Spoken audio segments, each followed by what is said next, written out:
one of the things that I constantly remind myself is that, or tell myself is that average is the enemy. Average is as close to the bottom as it is at the top. And so I don't want to be average. And I think, unfortunately, too many people settle for being average. But once you get clear on what's important to you, I think that's the first step that so many people fail to do. And if you would just take that first step, get clear, take an afternoon to decide what is it that I want, what is it that I value, and just make those non-negotiables. I think that would help a lot of people, to be quite honest.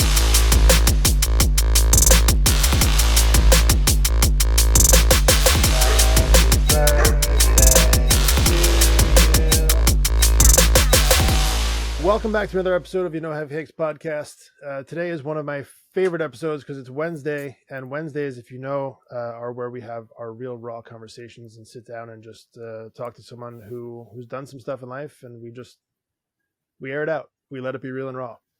Saturdays is where we do our strategy sprinkles. Those are the practical, tactical, short form episodes where we give you a little bit to walk through real success in your personal and professional life. Mondays, we do Mindset Monday, which is just a positive perspective to move through the week with. But again, this being our long form episode, I have a special guest for you today. This is a man who is full of positivity, generosity, and loyalty. He is a father of 4, a husband. He is an entrepreneur with multiple different businesses, Smoothie King, rental properties, rental vehicle, selling medical devices as well. A person after my heart, where it talks about being a father, an entrepreneur, husband, doing all the things and doing them at a really incredible level. So without further ado, I'm excited to introduce Mr. Geoff Jensen. Geoff, thank you for being here, man. I am super pumped to have you. Yeah, thanks, Jim. I appreciate it, man. You stole all my thunder. You did your research, so kudos to you. But no, it's a honor and a blessing to be here. As we talked about just before we started rolling, nothing scripted. It's just going to be off the cuff, and I'm looking forward to the conversation today. Yeah, man, me too. And I find that these types of conversations where we can just be real people and just talk and just do life together. You and I have done a little bit of life together. We're actually going to meet in person for the first time this weekend, which I'm looking forward to as well. But, I think when people have the opportunity to just be real and raw, like we don't have enough of that in society and culture anymore. And I think having the opportunity to sit down and have conversations just about life and not have to follow a script or make sure it's super polished and professional because we care about how many likes or follows we get. Like, I think we need more of that. And you're someone who I've seen live with such intentionality about showing the good and the bad, showing the consistency, and just I honor you for that because it's not fun. Like I see you doing your 100 burpees all the time, and that sucks. And to do it consistently every day, man, you are someone who I've consistently seen do difficult things. So honor to you, man. That's amazing. No, I appreciate that. I don't view myself as anything unique or abnormal or and I'm quite frankly, I'm not much of a social media guy, but talking about doing hard things, that's kind of something that I really enjoy, for lack of a better term. It pushes me and it challenges me to see what God has really given me and to live out the potential that He's blessed me with. But I started posting a little bit more to social media, as you mentioned, doing hard things, but leading up specifically to the 100-mile race that a handful of us did last December. And a quick story behind that is that I'd never been a runner prior to 8 or 10 months ago, and the group that we align with, that we have chosen to be a part of, a lot of them were going to be doing this race, and it was far enough out that I kind of naively said, "Sure, let's do it." And so a mutual friend of ours, Pierce, who is in the running space, I just said, "Hey, man, I need a couch to 100-mile plan in about 6 months." And so he graciously offered his time, talents, and treasures and put together a plan for me. And I posted 1 or 2 things and just got a surprisingly favorable response from a lot of people saying, "Hey, I'm really curious about what you're doing. And, you're motivating me to try some new things or do some things that I might not have thought possible." So it's a way to hold myself accountable and hopefully inspire some other people to see what might be possible. Because I think too many times we get comfortable, we get complacent, we agree with what other people say about us, and put ourselves in a box that unfortunately it, it, I don't think we need to be in that box, because there's so much more that we can do if we just choose to challenge ourselves. So the posting to social media is not my wheelhouse. It's not something that I particularly enjoy, but I do it, number one, to hold me accountable, and number two, to hopefully inspire some people to see what might be possible. So that's kind of the story behind the social media aspect of it. Well, that's a great story, man. And I'll tell you, I've been inspired on more than one occasion by that. So definitely thank you for living that publicly. Beyond that, I'm really curious. Like, you've got 4 kids, Hmm. old enough at this point now. I think your oldest is old enough to really be of social media ish age interest in that. Like, how does that conversation look, or Yeah, where does no, this you're off into that? that's a great question, because there's so many directions I could take that. So our kids, as you mentioned, my lovely wife and I are blessed with four healthy, happy kids. Our oldest two are 12, so we have twin girls that are in sixth grade. We have a 10-year-old daughter. She's in fourth grade. And then Max, our youngest, he's 7 years old and he's in first grade. So I would have bet every dollar I had that that fourth one was going to be another girl, but luckily I didn't. So we were blessed with a son. But to your point, social media is both a blessing and a curse, as you're well aware. It can be used just like any tool. It can be used for good or for ill. But we don't currently allow our older two or any of our kids to have social media. Our oldest two do have phones, and so they understand it because enough of their friends do. But we're very careful as best we can be to keep them, sheltered, for lack of a better term, but just impose some structures and some boundaries with as it relates to their social media. So they they don't see it on social media, but they see me doing it in person, which in my opinion is more important. They see me getting up early and going for runs or going for workouts, doing hard things. Sometimes a few of the videos I posted, they were walking through my burpee videos as they were getting ready for school. And I'm still waiting for them to take me up on that to join me, maybe someday. But my motto is to be less of word, less words, more action, right? So they see me in real life, not online, not through a social media app. They see me doing hard things in real life. So when I tell them, "Hey, we're Jensens. We do hard things. We don't complain when things get challenging. We rise to the occasion and we grow through what we go through." They can say, "Yeah, Dad's living that. He's not just talking the talk." So as it relates to social media, they still are pretty removed from that world, but I know that that's just a matter of time. But we're trying our best to keep them within a certain set of parameters for as long as we can. Yeah, and I think what you're doing too is really smart, because them seeing how you use it and how you utilize it as a tool for good, Hmm. not just as a tool to like kill some free time because you're bored, or as an escape from doing hard things. I think that more than anything that you could ever tell them about, hey, this is a dangerous place if you don't use it properly, but like them seeing you walk it out in real life about, hey, here's how I do it. And it gives them that example of followable excellence, though, like we talk about all the time. They have that in real life to model after, and it's so incredibly important to do that for them, because it's not just words, right? And like being a man of action, not just words. It's so important for them to have that followable excellence, and you guys are doing such an amazing job of that. So again, just kudos for you for walking that Yeah, out every no, I day. appreciate that. But yeah, you're spot on. We've already had that conversation, even though, as I mentioned, they don't have Instagram, they don't have TikTok, they don't know whatever else is out there. I quite frankly don't know all the different platforms, but we have most certainly talked about that, how we can use it as a tool to uplift people, to inspire, to encourage, and then conversely, how other people choose to use it to uh, belittle, to make people feel smaller, to make themselves feel bigger. So that's a real thing that we have already encountered, even though they're not on social media.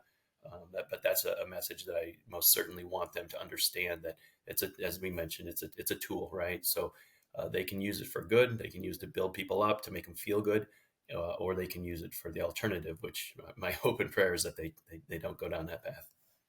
Yeah, and I'm in full belief that like seeing you walk it out, they'll be in good hands. Yeah, Yeah, I no, believe I that for sure. appreciate that. Yeah, that's the hope, and you can't control everything the kids do, obviously, but we can, as parents, we can plant seeds that hopefully will come to fruition when they're most needed. Yeah. So I'm curious, on that note, like you being the man that you are, being the father, the husband, the businessman, like was that always you growing up, or like is this, have you developed into this person? Like take me a little bit through where this version of Geoff comes from. Yeah, no, that's a great question. I have to think about that to kind of piece it all back together. But no, I'm from Iowa originally. I was born, and I have wonderful parents who will be celebrating 50 years of marriage this summertime. So I had a phenomenal example of what it looks like to be a unified couple. I have one sister. We always went to church, even when we didn't feel like it, because that's just what we did. So that was instilled in me, and those, as I mentioned, those seeds were planted at a very, very early age. I went off to college, and like most people, kind of figured out what path I wanted, and thought I was originally going to go to medical school, and that's what I wanted to do. But took some time off after I graduated. I played football in college, and had a really nice time there, and had some good success, but wasn't really certain what I wanted to do once I got done with school. So I took a semester or two off, and in that time period between going back to school, a good friend of mine that I grew up with, he and I kind of collaborated and decided we were going to start a business at 22 or 23 years old. And this is in the early 2000s when things were much different. You could get loans a lot easier. We had no money, but fortunately neither of us had any school debt, and so we collaborated between the two of us to, his parents remortgaged their house. I convinced my grandmother to loan me $10,000, and we kind of just got people to believe in us, and we started a sports training facility in almost 20 years ago. So May of 2004 is when we opened our doors, with the goal being to train kids how to run fast, jump high, all that stuff that is a lot more common today than it was 20 years ago. That really wasn't a thing, so we were kind of on the forefront of that. But we knew at that time we wanted to build a business, not just buy a job. So we set it up, and made some mistakes, and it's really comical and kind of funny to think back at some of the things that we did. And just like most people, we failed forward, and fortunately a lot of those mistakes didn't put us out of business. So fast forward a few years, we were able to expand that to 3 different locations, and both he and I stepped out of the business on a day-to-day basis. And I got into medical sales because that's what another interest of mine, having thought about medical school at one point, and he got into law and politics. And so we each had our own separate career paths. But fast forward a few more years from there, we both got, silently invested, if you will, into a Smoothie King. And that was 2016. And so that grew to 3 locations. And then my wife and I bought our partners, he and then my other partner, out about 2 years ago. So always kind of had that entrepreneurial bug. I'm a very organized and structured person, but I like to do things my way. I like order and rules as long as they're ones that I agree with.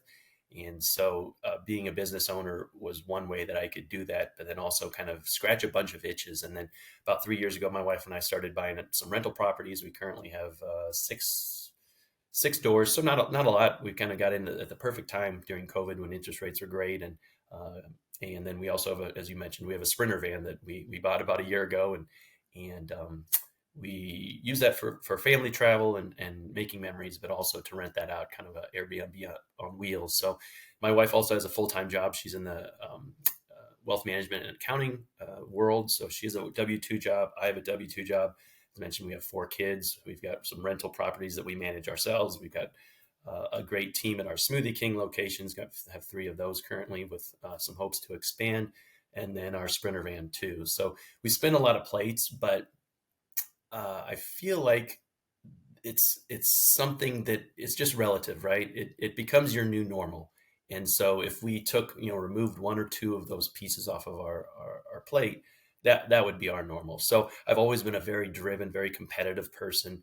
Uh, Unfortunately, I compete sometimes externally, and I'm trying to do a better job of that, a more internal competition. And about a year and a half ago is when I connected with Steve Weatherford, which has been a really, really a huge blessing for me. And um, the alignments that have been in my life in that last year and a half have been so instrumental in my thinking and my doing and just who I am and how I express myself outwardly. So I think having saying all that, the key to being able to spin a lot of plates is being very organized and having a great team, because there's only so much bandwidth that my wife and I have to do all of the things that we try to do. So having good people and having good systems has been a really, really big blessing for us to make all of that happen. Yeah, that's a good point. And the next question I was really going to ask you, which I mean, you've done a wonderful job of segueing into, is as you're describing all that, I'm thinking like, this is an amazing amount of things and all done at an extremely high level. How do you keep up with all that? And even more so, like, how do you show up during that time as a father, as a husband, and for yourself? Like, I think a lot of times we tend to put ourselves on the back burner, um, to try and put out all the fires or show up in all the places.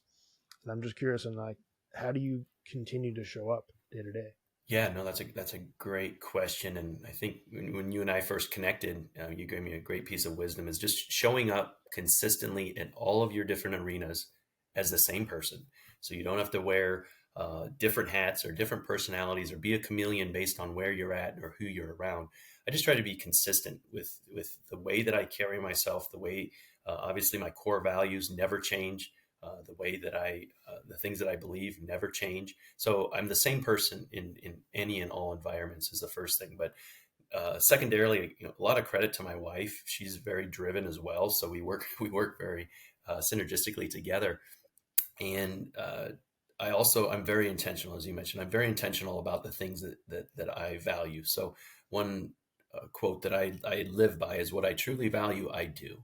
I don't say it, I don't think it, I do it.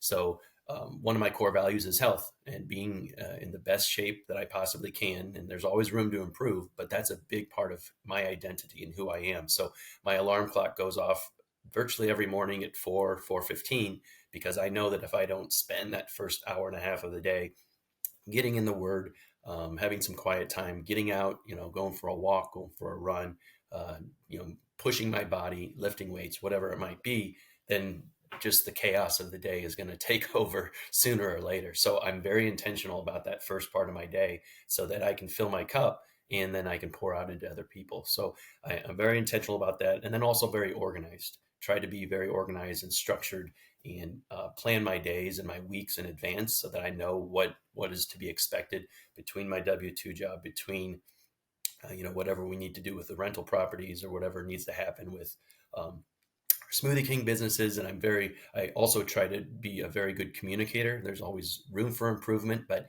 communication is key, especially when you have other people doing a lot of the, for lack of a better term, heavy lifting for you on a day-to-day basis. Because I'm not in blending smoothies, obviously. I'm not making a lot of the day-to-day decisions. So we equip and empower other people to do a lot of that stuff for us. So that also goes back to hiring good people, surrounding yourself with good people, implementing good systems, and then trusting them to do a good job. Yeah, that's so critically important.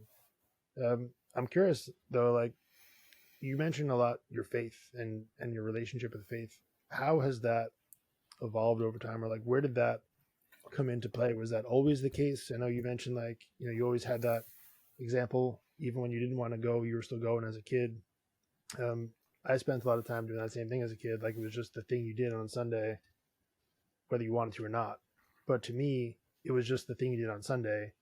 It wasn't necessarily the same relationship that I later built, kind of once I really understood it a little bit further. So I'm just curious for you, like, was it that same sort of thing, or was it just consistent throughout? No, that's a great question, and I think my story probably mirrors a lot of yours. Is That's just who we were, and I think it's extremely important, especially when kids are growing up, that they might not understand everything that they're doing, but they see it, right? And so, as I mentioned, my parents modeled what a good relationship and a good marriage looked like.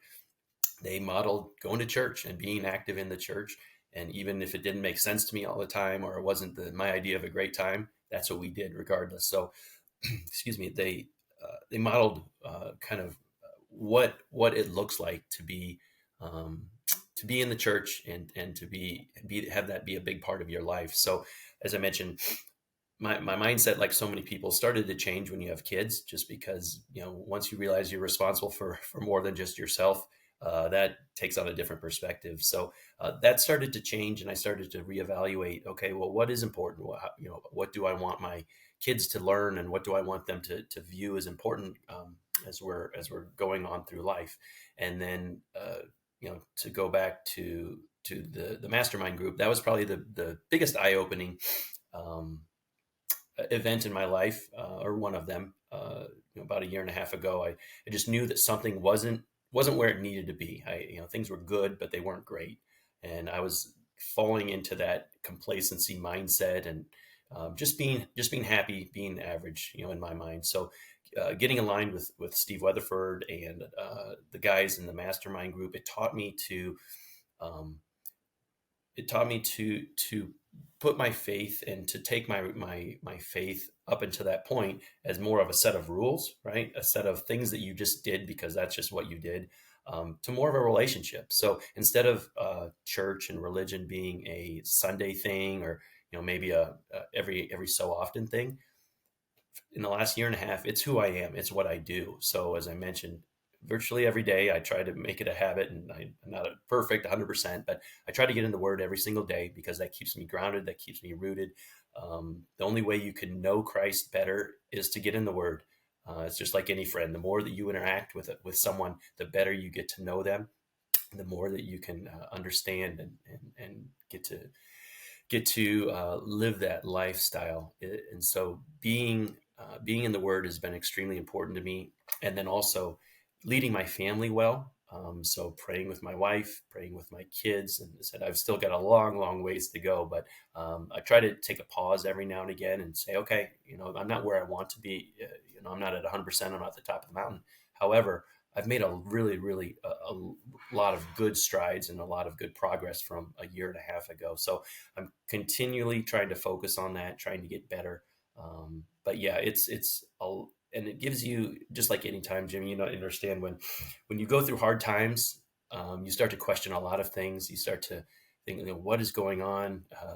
Do I rely on myself? Do I rely on other people? But when you have a strong faith, an unwavering faith, and you believe to the bottom of your being that what that word says in Romans 8:28, that God causes all things, not some things, not a few things, but all things to work together for our good, then it can shift your mindset. Because even when things are challenging, and if you're trying to shoot for big goals, you're going to encounter a lot of hard things, whether it's in business, in family, in relationships, whatever it might be. But when you have that faith in that bedrock, you can understand that, hey, I'm gonna grow through this opportunity. And okay, God, I may not understand it currently, but I'm believing and I'm trusting that I'm gonna grow through this, and I'm gonna come out the other end uh, so much better. And I look back over the last 2, 3, 4 years, and the things that I've encountered, I wouldn't change it, but it sure as heck wasn't easy. And I can only credit my faith and my growing faith as um, what really got me through those tough times. Because man, there were some really dark times, and I know there will be some tough times coming again. But you can always have that joy. You can always have that peace of mind that you're not in this alone. So I appreciate the question, because instead of a bunch of rules, with religion, it became a relationship, and it's something that I'm in prayer a lot more than I used to be. I want to bring the good, bad, and the ugly into prayer, to let him know what's on my mind and heart. He already knows, but it's just a great opportunity to continue to build that relationship, so that you can continue to grow and develop, and ultimately you have that foundation when things get tough. Yeah, the it being a relationship, I think, is such a critical part of really like forming that depth, and really where the power comes from.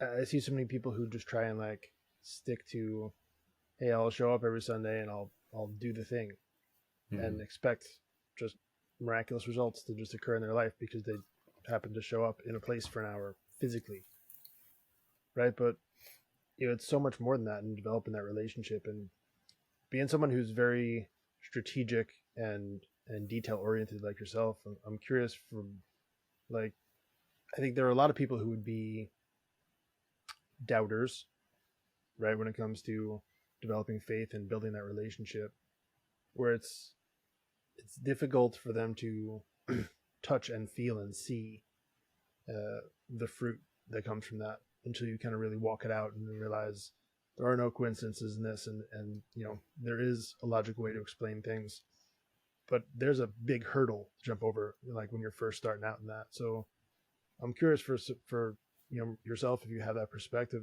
what you would guide someone on to start walking that relationship out.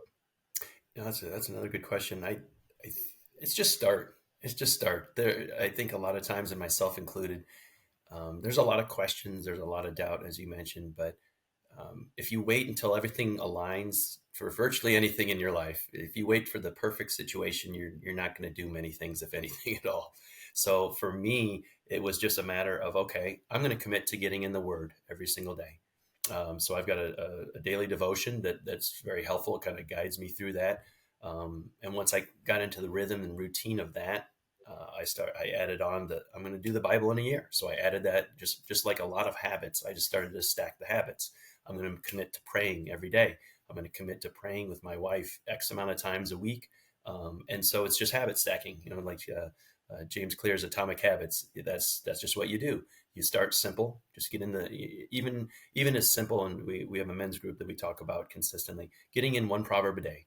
Just whatever day of the month it is, get in that proverb for the day, because Proverbs is full of just practical advice, wisdom.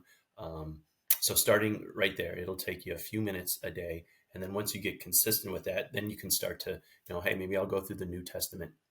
Maybe I'll read the whole Bible, whatever that case might be. But just start small, give yourself a lot of grace. And as you make that a part of your identity and who you are and what you do, the words will start to jump off the page. Not all the time, but sometimes. And as you read, and sometimes the things that I'm reading through will speak to me differently if I'm rereading a passage or rereading something on a daily basis. So just be consistent with that. Another thing that was very practical for me in 2023 was, and I took it from Pastor Josh Kraft at Elevate Life. He said, give God a year and see what he'll do. And so I think as men, and just people in general, one of the biggest challenges, we can pick and choose as we go through the Bible. Yeah, I can do this. I can't, this one's a little harder for me. But from a financial standpoint, a lot of people have a challenge, talking about a tithe and giving 10% of your income. Yeah, it's like, well, when things are good, I can do that. And, if things are tighter, I'll back off a little bit. I'll make it up the next month. But I committed, I went all in 2023 financially. I said, good, bad, or ugly, I'm gonna do my part, and I'm believing that God is going to do more with 90% than I can do with 100%, and He made that come true. It's being revealed to me every single day. I didn't, so there, and admittedly there was a lot of times where it was hard. I'm like, man, God, I would love that 10% this month. It sure would be nice, but I committed to that. And we don't have to have all the answers. We don't have to understand it all the time. We just have to be faithful, and we just have to continue to do the right things day after day after day. And those little wins will start to stack up. And you look back 6 months or 12 months, and it's amazing what God will do in a short period of time if you're just faithful and you're consistent. Yeah, that's so good, man. I mean, there's so much to say about making your decisions based on your commitments, not your feelings. uh, I get that vibe from you over and over again about the habits and the consistency. Like, I would just love your advice on how do you start to build that? Because there's a lot of people who just, the idea of having a habit or a routine or becoming consistent feels very foreign and almost like this insurmountable destination to get to. So, as a man who just bleeds consistency, I'm curious, what are your thoughts? Yeah, I think I'm possibly predisposed to that a little bit. That's kind of my wiring. I like, as I mentioned, I like structure, I like order, I like routine. But for someone that may or may not be wired similar to me, I think it's just about coming up with a goal, right? So whatever it is that you want to do, and not being overwhelmed with the end destination, right? Because, so for example, when I committed to doing the 100-mile race, having never run more than maybe a mile, I'd say maybe 2 miles without stopping. There was a lot of walking, probably between 0 and 2. Um, if I would have looked at it as, boy, I've got to run 100 miles, just the thought and the task of getting from 0 to 100 would have been too daunting, and I would have quit. So looking at it and breaking things down into smaller bite-sized pieces and taking just one step. So I remember the first day I went out for my 100-mile training, it was literally 1 mile. I said, I can do 1 mile. And then the next day it was maybe 1.5 or 2 miles. Like, I can do that. And so breaking it down into smaller pieces. So for, the example we just would discuss, getting deeper into your faith, I'm going to read one proverb a day. People scroll on Instagram or Facebook or, watch television or do whatever they can. They can do that for hours on end, but they can't find time. And as I mentioned, what I truly value, I do. So if this is important to me, I'm going to read a proverb a day. That'll take me 5 minutes or less, and I'm going to be done for the day. So just getting those small habits, and as I mentioned, then you start to habit stack.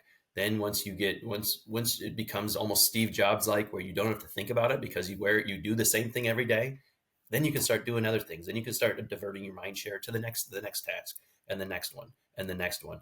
And so a lot of the things, when I look back over what I do in a day, I don't view it as really that amazing or that bold or that extraordinary, because that's just who I am, and I've been doing it so long but if you took someone that maybe doesn't do that, it's like, boy, how do you fit all this stuff in? It's just like, this is what I do.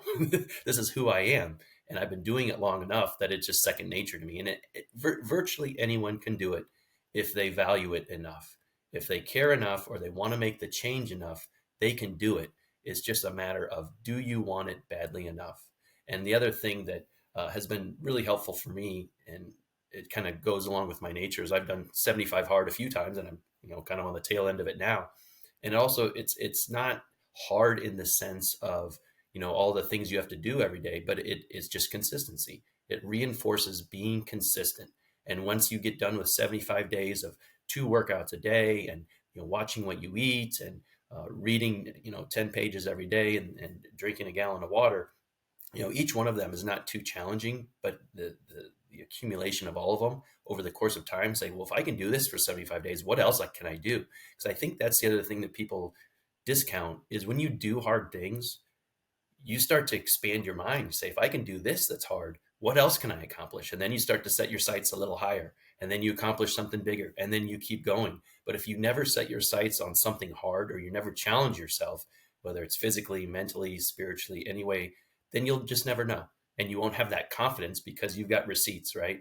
If you have receipts, you can say, I've run 100 miles. This is nothing. I've done 75 days, 75 hard, or I've closed this business deal, or I've started XYZ businesses, whatever it is that's hard. You have that in your bank account, in your receipt box, so you can look and say, this is who I am, and I can continue that trajectory going forward. It's just, unfortunately, not enough people even put themselves in the position to have success to build upon. Yeah, because I think everyone tries to stay in their comfort zone because it's easy to be in your comfort zone, right? But choosing a life that's easy will lead to a hard life, right? And choosing a life that's hard will lead to an easy life. Yeah, But I think, and that's so sorry to interrupt. Yeah, I think with it's choose your hard, right? Being overweight's hard, being in shape is hard, being married is hard, being divorced is hard. So life is going to be hard. It's going to be a consistent, array of hard things. I just choose to do the hard things that will yield results at the end of the line. Yeah, and you get to do them on your terms, which I think is a huge benefit people don't realize. Like, when you choose to do hard things intentionally, it removes the sting from everything else. Because if discomfort is the penalty of whatever the thing is that comes up, if this thing that you're going to try and it fails and it leaves you feeling uncomfortable, if you're used to feeling uncomfortable because you intentionally do hard things, it removes the sting. There is no way to lose, right? But it comes down to doing things that are difficult intentionally on your terms. So going to sign up for 75 hard, signing up for a 100-mile run, like doing things that are going to suck. Okay, there's no way around it. It's going to be uncomfortable. But the more that you do it, the more you train yourself to realize, like, hey, uncomfortable actually becomes kind of comfortable. Yeah, it And then just you be lose yeah. that fear of, yeah, Yeah, it just becomes that's your so new good. normal. When you put yourself through hard things consistently, that just becomes your new reality. If you lose a lot of weight, this is my new reality. I'm not a person that's overweight anymore, or whatever that case might be. But when you intentionally, and we live in a very blessed time, and I remind myself of that consistently, that we aren't out, trying to hunt for food, or trying to, keep ourselves safe from predators or anything of that sort. So we have the luxury of paying to go out and do crazy things, whether it's a gladiator run, or I'm going to intentionally do 75 days of hard things. Those are luxuries that we have currently. But to your point, if you do that consistently, then it's all relative. Hard is relative. But if you live a life of mediocrity and being average, when hard things come, and they inevitably will come, it's such a the delta between your average and the hard thing is so great that a lot of people crumble, or they don't know how to handle it. But when you're doing hard Yeah, things in any arena, when hard things come, it's just like, hey, this is a day that ends in Y, because I'm used to it and this is who I am. you're right. And I think a large part of that is surrounding yourself with people who are also doing that. Like, because when that becomes the new normal, like when you surround yourself with people who are also intentionally doing difficult things, being in your comfort zone is, you're the odd man out at that point, right? So it becomes easier when you surround yourself with people who are also of that same mindset. Yeah, most definitely. I think there's so many cliches that float around there, and being younger and naive. I didn't think many, if any of them, applied to me. But one of them being, you are the average of the five people you spend the most time with. And oh, that sounds good on paper, but that's not me. But just being in the last few years around a really, really a phenomenal group of high achieving people, whether it be physically, financially, spiritually, in their marriages, it's given me up close and personal opportunity to see what is possible. When I can see guys that are just Steve Weatherford, he's big, he's tall, he's jacked. I'm like, man, I want to be that. So what do I need to do? I can go directly to the source to get some wisdom, or I can go to whomever. It's living a life that's got a great relationship with their kids and with their wife. Man, I would love to have that. I want the fruit that you have, and I don't have to reinvent the wheel. I can just ask you directly, what do you do? And so one thing that I've implemented over the last year that's really bore a lot of fruit, because smart people told me, is date night with my wife. And it's nothing elaborate, but we tried to do that. And my goal for this year is 52 dates. So that's one a week for those that are math challenged. And right now we're -1 because I was out of town 1 week, but I'm going to make that up. But just being intentional, to your earlier question about doing things with my wife, has been a game changer, because we're intentionally spending time together, even if that's over a quick meal or doing something, going for a walk, whatever that is. So being in rooms with people that are doing amazing things, it shows you a picture of possibility. And as importantly, it gives you the cheat code, because they can say, this is how I did it. And I can just repeat the process to the best of my ability. That doesn't mean I'm going to have the exact same outcome, but I can apply that to my situation. So I've like to think that I've become a lot better father, a better husband. My spiritual walk has grown tremendously. I've learned a lot business wise because of the counsel and the collaboration I've had with some of the people I've gotten to know over the last few years. So there's so much truth in who you spend your time with, because as you mentioned, when you see guys doing great things, you don't want to be left out. I don't want to be the guy that can't do 700 lunges or whatever that might be. I want to be there, and if I'm not there currently, I want to be working towards that. So being in the room and intentionally seeking that out, because uh, I intentionally was seeking someone, and through divine intervention or whatever it might be, Steve came into my life, and it's been a huge blessing. And the guys, like yourself and Chris Vester and Travis Terrebonne and all the guys in our group, they bring something unique an individual to that I can pick and choose, and I can almost create my own avatar of what a successful person in my mind looks like, because there's so much wisdom and so much success in all these different areas that I can pull from. Yeah, that's so good. And as you're talking about that, I'm thinking too, kind of the cool flip side of that is, as an adult, now you're intentionally choosing the people that you do life with. But you get to be that person for your kids. Like your kids, as they're growing up, for the most part, they're spending the majority of their time with you, right? Like with you and your wife. And for them to have that example, not just the do as I say, not as I do type of parent, but they've got the followable excellence where they can see this is what's normal in this family, right? Like, have you seen that fruit from them too? Yeah, I think that's a great point. I part of my process is trying to be more intentional with my kids, because another cliche is that they say, "Oh man, time goes by quickly," and I'm like, "Oh no, not for me." But with our oldest two being 12, I'm starting to realize, boy, it is going by quickly. So trying to spend time with them and let them know that I'm here for them has been very important. As I mentioned before we started recording, I spent a lot of my day yesterday. It was a wonderful February, unseasonably warm day, but jumping on the trampoline, shooting hoops, playing one-on-one kickball, which I didn't know was a thing, but apparently it is.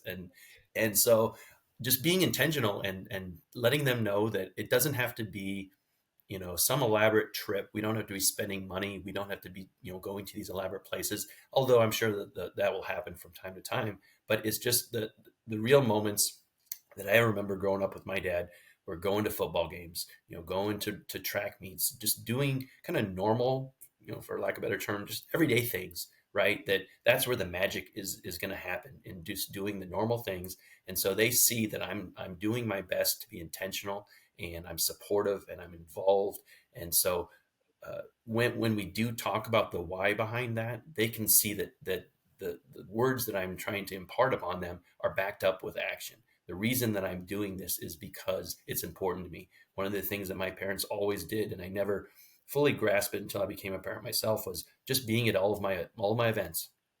And even when I was in college and I was playing 8, 10, 12 hours from home, one or both of my parents would be at these games. And I didn't understand the sacrifice that it took to be at all these games, and how much joy they got, but how much it meant to me. And so now, I want to pay that forward for my kids. So as I mentioned, I have had and have great examples and models to learn from. And so I'm just trying to continue that legacy with my kids. Yeah. And listen, from the outside looking in, from what I can see, you are doing a phenomenal job. So just again, kudos to you and honor to you for No, doing I that, appreciate because that. it's not easy. Like trying to show up as a business person, trying to show up as a father, trying to show up as a husband, trying to show up for yourself. Like there's a lot of easy excuses for you to say, I can't do my 100 burpees today because my kid is sick, or there's, so and so called out of work, or I've got to go do this. But you continue to put in the work to not let the easy excuse just stop you from doing that. And the results show. Like you were putting in all this effort to go and do the hard things intentionally and be consistent. And what it reminds you of, the phrase I keep hearing is slow is smooth, smooth is fast. And I just keep seeing you over and over again. Just keep doing these things day by day and building that routine where it becomes slow to start to build those routines, but you build these routines and it's just, it becomes automatic, where it almost becomes impossible to fail because you've built up so many systems and put them in place where you can just show up and you've got that muscle memory to kind of keep you moving forward. Yeah, no doubt. I think um, it one of my you know um, core values and things that's extremely important to me is just loyalty and consistency, whether that's in my exercise routine or friends or whatever it might be. But as we talked about a little bit earlier, being very organized and really determining and boiling down what is important. What is it that I want to do? Because there's a lot of noise out in the world, especially if you're on social media or if you listen to the news or whatever. There's a lot of ways that a lot of things that are vying for your attention. But if I really distill it down and say, what are the things that are most important to me, the things that I truly value. There's really kind of a hierarchy, and I hijacked it from Steve Weatherford again, so I'm not claiming any of this as my own. But the first thing for me is my faith, right? So I need to make sure that my faith is where it needs to be. That although it's not perfect, I'm moving in the right direction on a consistent basis. Number two is I need to make sure that I'm taking care of myself, as we talked about. I need to be filling my cup consistently, so I have something to pour into others. So that's number two. Number three, I need to make sure that my wife and I, that we're on a good spot. That doesn't mean perfect, but that we're communicating as best we can. That we're in unison. We're in harmony. She knows what I need from her, and vice versa. How can I best love you this week and today? Number four, I need to make sure that I'm pouring into my family and making sure that I'm spending time with them and letting them know that I'm around. And sometimes, quite frankly, that's just me taking them to dance or picking them up for dance or coaching a basketball game. So it doesn't have to be anything elaborate like we talked about. And then finally is the business, right? And I think as men, sometimes we get those 5 items out of order. And at least for me, when they get out of order, that's when I kind of feel internally like, okay, I know something's off. So that's when I take a step back. I reevaluate. Am I putting the right amount of emphasis and time into the things that I've deemed important? And so, if you don't have that clarity and you haven't made that decision for yourself, it's a lot harder because every day is going to be something different. And if you don't have that list or those things that you value, you don't have core values, you don't have determinate disciplines. Every day is going to be different, and it's really hard to get into a rhythm. So once I got clear on what's important, a lot of stuff, I wouldn't say it falls into place, but it makes it a lot easier. Yeah, as you kind of talk that through, I couldn't help but thinking that most people, especially the people who feel like the day runs them, have the order completely backwards. Like they wake up in the morning and they grab their phone and they look at, all the different things. They check their email, they check what problems are going on in the business. And then, all right, after business is done, I got to run to pick up my kid from soccer practice, and I got to feed him food. And then maybe I'll see my wife before we go to bed.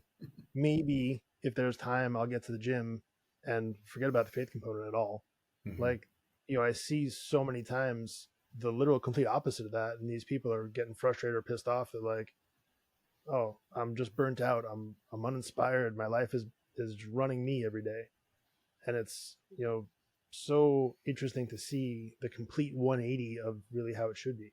Yeah, no doubt. I think, and I'm not immune to that, to be honest, Jim. I'm not going to say that I'm perfect every single day, all the time, 365. But the thing I try to do is give myself some grace. So if I have a day where, you know what, I was out of order today, I didn't get things done the way that I wanted to. Tomorrow's a reset, right? I don't let one loss define my whole season. So I just try to get back in order. That's why I love traveling. I love obviously flying to the masterminds and doing that stuff. But when I'm at home, I'm in my routine, right? I know that Right. this is kind of my place, and I know what to expect. I'm in my own bed, and there's really no excuse. And I hold myself to a high standard, and I get frustrated when I don't accomplish that. But I think that's a good thing, right? Um, uh, One of the things that I constantly remind myself is that, or tell myself, is that average is the enemy. Average is as close to the bottom as it is to the top. And so I don't want to be average. And I think unfortunately too many people settle for being average. But once you get clear on what's important to you, it I think that's the first step that so many people fail to do. And if you would just take that first step, get clear, take an afternoon to decide what is it that I want, what is it that I value, and just make those non-negotiables. I think that would help a lot of people, to be quite honest. Yeah, I agree. Another good point there too that you brought up is like expecting to fail at a certain point. Not wanting to fail, but expecting like it's part of the process. Like you're gonna have days where things are out of order. You're gonna have days where just things don't go according to plan. Like I shared with you before, like I spent our entire family break or the majority of it in the hospital with my son. Didn't plan for that. Obviously, when you do that, like things are not going to go quote unquote according to plan because you have to just you got to put priority where priority needs to be. And I shared with someone else before too that I enjoy those times, which might sound crazy. Not that I obviously want a family member to be sick or in the hospital, but you spend all this time growing yourself, bettering yourself, trying to bulletproof the business and grow in all these different areas. And if you never enter a testing phase, the phase where like crap hits the fan and all of a sudden Hmm. you got to figure out, what am I made of? You never get that chance. You never get to figure out if all of this time that you've spent growing yourself, working on your mental stamina, working on your systems and processes, like you never get to figure out, does it work? Can I improve it? And I Yeah. think when you realize that and realize like these are not just awful things to happen to you, these are opportunities for growth. Gives you a totally different perspective to grow from. And I encourage failure as much as possible. Yeah, and most definitely. And quite frankly, I didn't have that mindset until relatively recently, the last few years, because just the way that I was wired, I've always been a perfectionist. I've always wanted to excel at everything, but the downside of that is that I I prevented myself from trying a lot of things because if I wasn't the best, I just didn't want to do it. So I look back and I try to impart that on my kids because I see a little bit of that in at least one of them. I say, hey, it's okay to fail. Unfortunately, school will teach you that collaboration, like most people that are successful, it's called cheating in school, and failing is bad, right? But we all know in the real world that, as we talked about, getting around people and collaborating, that's a kind of a key to success. And then failing forward. If you aren't trying things, if you're not failing, then you're not trying things. So to your point, I look at failure as an opportunity for growth, just like you said. And I sometimes, when hard things come, it's like, all right, this is game day. This is the opportunity for all that work and all of the stuff that I've been putting in to see, to your point, does this work? What am I made of? Is all this preparation going to pay off? I don't just want to practice all the time. I want to be thrown in the game. I want to get in the arena. And that means that there could be a chance that I might fail, but I want to be in there and I want to go down swinging if that's what it takes. Yeah, 100%. That's such a good point. I love that. All right, so we're about to wrap up, but I got two more questions for you if I could before we do that. Question number one: if you've got one bit of advice to give to someone to give them a slightly better day, whether that be personal, professional, just to really enjoy the biggest success all around, what would that bit of advice be from you? Um, I'll give you two. Okay. I think for me, and it's become clear relatively recently, is that a strong faith gives you a peace and a joy and an understanding that I don't think you can find anywhere else or in anything else. Um, so that would be the first thing. And number two, I'm trying my best to be intentional about it, but I firmly believe that the quality of your life is determined by the quality of your relationships. So, who you choose to do life with and who you choose to spend your time with, make sure that those are the right people with the right message that are lifting you up, that are challenging you, that are celebrating you. When you win, not the people that are secretly trying to, oh man, dang, he did well, and they are speaking ill of you behind your back. You want people that celebrate you, that are excited when you do well, that you can be vulnerable with too, right? I think as men, uh, it's just kind of ingrained in us that big boys don't cry or whatever the case might be, or they keep things, maybe they share 80%, but that last 20%, you better keep it to yourself. So find a group of people. If you're fortunate, that's your family. But seek out and be intentional to find people that you can celebrate the wins with. You can commiserate and kind of talk about the losses with, and then ultimately you can be vulnerable. You can tell people what's truly on your mind, where you're at, where you're winning, where you're losing, because the more that I pour into relationships, the better my life gets. That is so good, man. I could not agree anymore. All right, last question. And I have a sneaky suspicion you're probably prepared for this one. But this would not be the Don't Have Cakes podcast if it didn't ask about cake once. If we're celebrating life together, what is your go-to cake choice? That's a great question, and you're right. I did prepare for this, but I knew the answer off the top of my head, so it was a pretty easy question. But I'll give you two. Currently, I'm not a huge sweets person, but one thing my wife knows, and uh, my favorite thing to get is at Fleming's. I love their lava cake, their chocolate lava cake. So if that's considered a cake, but to take me back to my upbringing, my formative years, it would most definitely be an angel food cake. My mom used to make that for me every birthday, and I just love it. And yeah, so it'd have to be a chocolate lava cake currently, and or an angel food cake. Those are some great choices, man.